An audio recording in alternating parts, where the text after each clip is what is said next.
Я нашла свою дочь дрожащей в Рождество, пока семья моего зятя смеялась у камина. Рождество всегда было для меня праздником тепла и единения. Мы с мужем привыкли встречать его в кругу семьи: елка, свечи, запах мандаринов и корицы, подарки, смех внуков. Но в этот раз все вышло иначе. Моя дочь Марина вышла замуж 3 года назад. Ее супруг Андрей казался тогда достойным человеком, вежливым, заботливым, из хорошей семьи. Но чем дольше я наблюдала, тем больше тревожных деталей замечала. Он был холоден, а его родители держались с подчеркнутым превосходством. Сначала я списывала все на различия в воспитании, но тревога не отпускала. В тот год Марина пригласила нас на Рождество в дом семьи Андрея. Честно говоря, я сомневалась, стоит ли ехать. Но она позвонила и тихо попросила: «Мама, приезжайте, пожалуйста. Мне будет спокойнее, если вы будете рядом». Мы с мужем приехали вечером, когда уже стемнело. Дом свекрови Андрея сиял гирляндами, пахло жареным мясом и хвойными свечами. В гостиной звучал смех: родители Андрея, его сестра с мужем и детьми, сам Андрей. Все сидели у камина, играли в настольные игры и болтали, будто в старом рождественском фильме. Только Марины там не было. Я сразу насторожилась. «А где Марина?» – спросила я, снимая пальто. «Отдыхает», – равнодушно ответила свекровь, наливая себе бокал вина. Она такая чувствительная, слишком устает от подготовки к празднику. Меня кольнуло сердце. Я знала свою дочь, она обожала Рождество и никогда бы не пропустила вечер у елки. Я поднялась на 2-й этаж и, почти не стуча, открыла дверь гостевой спальни.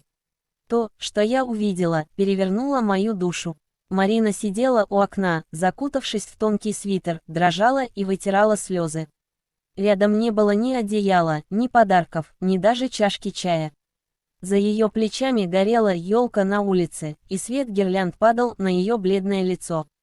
«Доченька», я бросилась к ней и обняла. Она вздрогнула, а потом тихо заплакала у меня на плече. «Мама, я не могу», – прошептала она, – «они смеются там, будто меня нет». Андрей сказал, что я порчу праздник своим настроением. Я гладила ее по волосам и чувствовала, как внутри во мне закипает ярость. «Ты больна?» – спросила я, – «почему ты дрожишь?»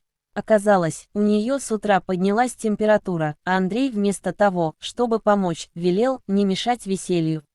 Ее оставили одну, в холодной комнате, пока все наслаждались уютом у камина.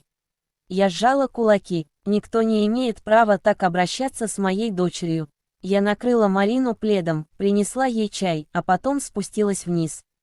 В гостиной все еще громко смеялись. Моя внучка от свекрови Андрея каталась по ковру с игрушкой, а взрослые обсуждали дорогие подарки. Я остановилась у камина. «Вам весело?» – спросила я. Голос мой дрожал, но был твердым. «А вы знаете, что Марина сидит наверху с температурой и плачет одна». Смех стих. Андрей поднялся, недовольно морщась. «Мама, не устраивай сцен», – холодно сказал он, – «она сама виновата, что не умеет радоваться празднику». «Виновата», – я почти закричала, – «виновата в том, что заболела. В том, что ждала заботы от мужа и его семьи». Свекровь Андрея попыталась вмешаться. «У нас принято, чтобы в доме была легкая атмосфера. Если Марина не может этого обеспечить, то пусть хотя бы не портит настроение остальным». Я посмотрела на них всех, ухоженных, сытых, с бокалами вина у камина, и почувствовала омерзение. «Легкая атмосфера», – прошептала я, – «а вы знаете, что она чувствовала себя хуже с каждым часом, пока вы смеялись». Я схватила пальто. «Мы уезжаем», – я обратилась к мужу, – «помоги Марине». Он без лишних слов поднялся наверх. Вскоре мы вывели бледную, но благодарную дочь из этого уютного дома.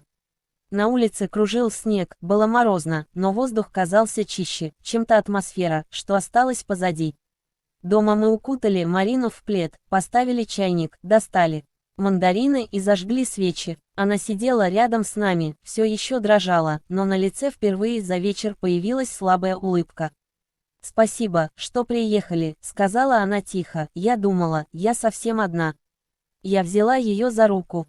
«Никогда, слышишь, никогда ты не будешь одна, пока мы рядом».